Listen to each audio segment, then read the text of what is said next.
পূজাৰ বতৰত ৰেষ্টুৰেণ্টত খাদ্য খোৱাৰ আগতে 100 বাৰ ভাবক।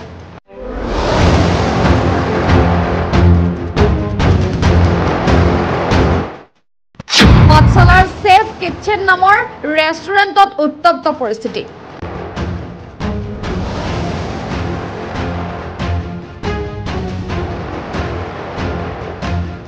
মিয়াদ উকলি যোৱা বেয়া খাদ্য যোগান ধৰাক লৈ এনেকুৱা উত্তপ্ত পৰিস্থিতিৰ সৃষ্টি হয়। ঘটনাস্থলীত উপস্থিত হয় পাঠশালা পৌৰসভাৰ লগতে দণ্ডাধীশৰ লগতে যোগান বিভাগৰ বিষয়া।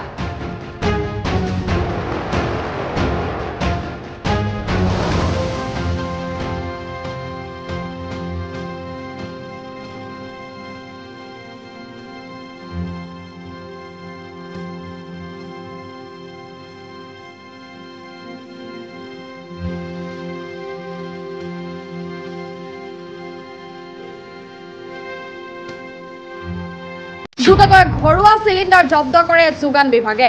কুম্ভকৰ্ণ নিদ্ৰাত খাদ্য বিভাগ। বৰপেটা খাদ্য বিভাগক পাঠশালাৰ চেফ কিটচেন ৰেষ্টুৰেণ্টৰ লগতে অন্য ৰেষ্টুৰেণ্টসমূহত অভিযান চলোৱাৰ লগতে ৰেষ্টুৰেণ্টসমূহত সুস্বাদু খাদ্য যোগান ধৰাৰ দাবী কৰিছে ৰাইজে। গতিকে আপুনি পূজাৰ বতৰত ৰেষ্টুৰেণ্টত খাদ্য খোৱাৰ আগতে 100 বাৰ ভাবক।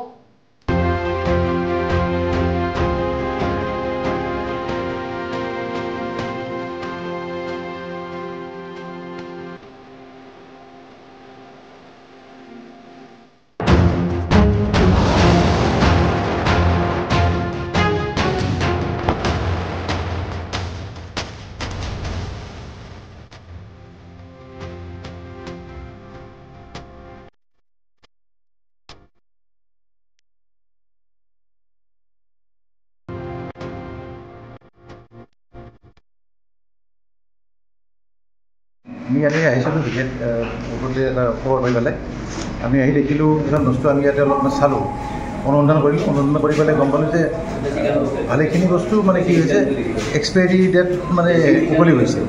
এক্সপায়াৰী ডেট উকলি যোৱাৰ পিছত তেওঁলোকক আমি সুধিলোঁ ইয়াতে মেনেজাৰক সোধাত তেওঁ কোনো ধৰণৰ উত্তৰ দিব নোৱাৰিলে।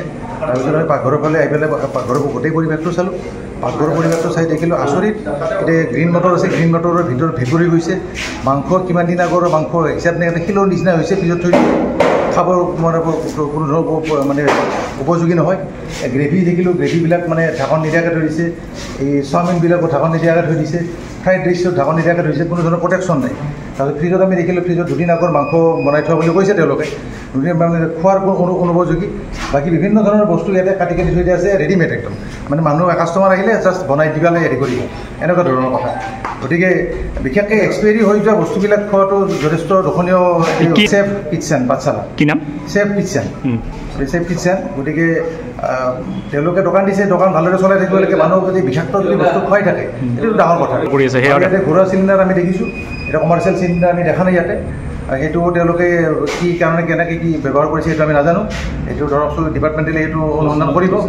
আমি সোধোতে কৈছে কুকুৰৰ কাৰণে আনা বুলি কৈছে, কিন্তু মাংস অনুপযোগী, ব্ৰইলাৰ মুৰ্গী মাংস সেইটো চেণ্ট ওলাই গৈছে। আমি চাইছোঁ এইটো। তেওঁলোকে সোধোতে তেওঁলোকে কৈছে কি যে এইটো আমি কুকুৰৰ কাৰণে আনিছোঁ। দণ্ডাধীশ আহিছে, এতিয়া কি বিচাৰে আপোনালোকে? তেখেতসকলে এটা আইনগতভাৱে ব্যৱস্থা ল'লে আমি ভাল পাওঁ। আমাৰ ফালৰ পৰা আমি হিন্দু পৰিষদৰ ফালৰ পৰা এইটো আমি আহি পেলাই অনুসন্ধান কৰি গম পালোঁ। গম পাই পেলাই আপোনালোকক মাতিলোঁ, এই সংবাদ মাধ্যমৰ জৰিয়তে কথাখিনি অৱগত কৰিলোঁ।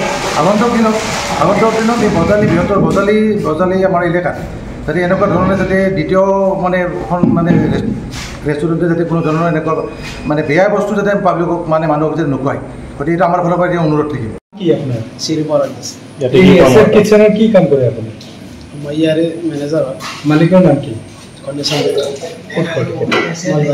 এইখিনি আমাৰ ভুল হৈছে, সেইখিনি ভুলৰ কাৰণে আমি নিজে ডাষ্টবিনত পেলাই দিছোঁ। কিমান দিন হ'ল খাদ্য সামগ্ৰী?